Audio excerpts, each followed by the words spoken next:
Ryan Fleming can help you chart out a course for your retirement with his intimate knowledge of financial planning and the airline industry. It's time for the Pilot's Advisor. Good morning to everyone, and welcome to another episode of the Pilot's Advisor. I'm here to talk to everyone today because on Friday is what I feel like we finally had some monumental bad news, and I want to address the big picture. So on Friday, they had the inflation report come out, and it actually showed that inflation is increasing. So it's not getting better, it's getting worse. And that caused another huge market sell-off, and it feels like things are going in a very negative direction right now, even after how this year's gone. So I want to take a step back, and I want to talk about markets in general, how they correct, and what actually is a bear market. So the first question is this a bear market? So the carnage this year has been relentless.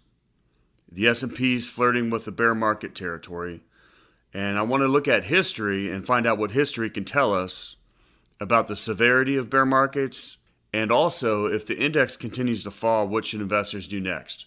Because right now, many people are in panic mode, wondering what they should do because of everything they see on TV, and the fear is out there.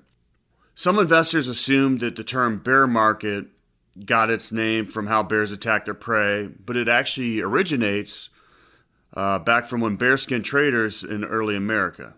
They'd often sell skins before they received or even paid for them, and because traders hoped to buy the fur from trappers at a lower price than where they sold it, bears became synonymous with a declining market.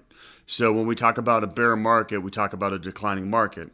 However, today, when we talk about a bear market, the definition has evolved for a specific figure, and that's a drop of 20% or more from recent highs in an index. The S&P 500 is in a bear market territory, and the NASDAQ and Russell 2000 are already there. So things have not been good this year, and I think all of you guys know that, but this is where we need to just take some of the emotion out of it, look at historical things that have happened, and that's why we're having this on the podcast today. Rather than trying for us to try to estimate the odds of dipping into a bear market from here, or trying to get an idea of what we could look for, when we use history as a guide, I think it allows us to not be so emotional, because the reasons are always a little bit different. But like I always like to say, I don't know if the next 20% is going to be up or down, but I know the next 100% is always going to be up, because it always is.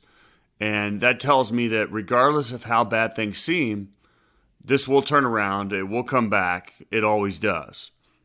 So when we look at all the bear markets in history, the impact's actually been pretty minimal, and I want to go through these numbers. There have been 26 bear markets in the S&P 500 since 1928. So we're talking U.S. large cap stocks. That's what most of you guys see every day, the S&P 500. However, there's also been 27 bull markets. If you take the good with the bad, the index total return has still averaged more than 10% annually. That means $100 invested in 1928 would actually be worth more than $828,000 today. This investment would have also beat inflation and an adjusted inflation return. More specifically, bear markets have occurred every 3.6 years on average since 1928. They've become less frequent since World War II, but between 1928 and 45, there was 12 bear markets, and that was about one every 1.4 years. So they're less frequent, and there's only been 14 since 1945. So that's one out of every 5.4 years when you look in the modern terms of the market since 1945. And as time goes on, we create more protections in the market so that emotional selling and stuff like that does not push the market off the edge. Recessions aren't guaranteed.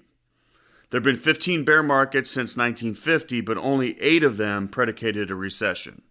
Furthermore, half of the S&P 500's index strongest days in the last 20 years occurred during a bear market. So basically, when we always talk about it, when the market turns, it turns very quick, and you need to be ready to pounce. So a bear market actually is always or right around where we have some of the best days in the market.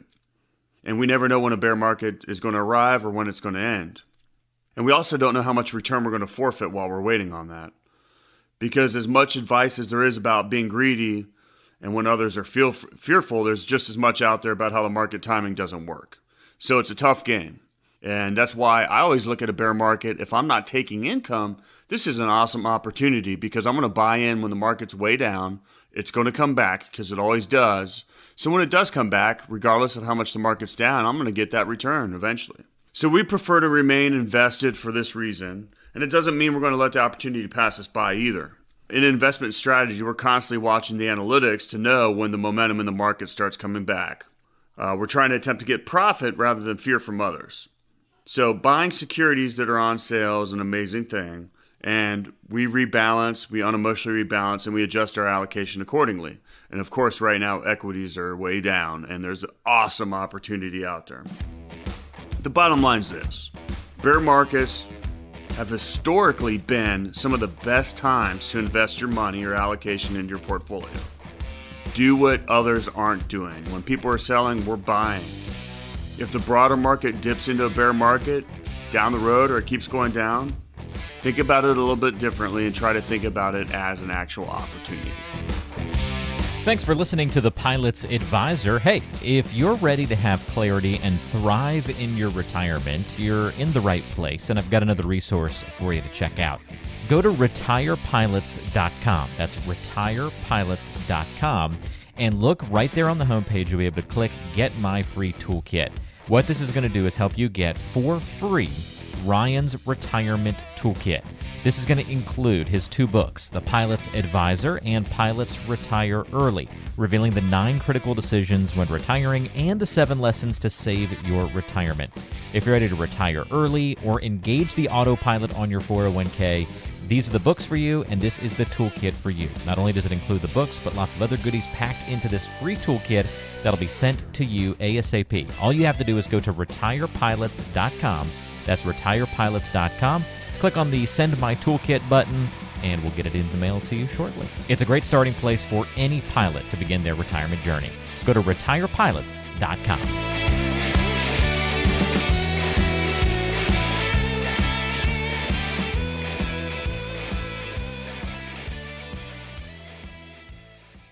Information is for illustrative purposes only and does not constitute tax, investment, or legal advice. Always consult with a qualified investment, legal, or tax professional before taking any action.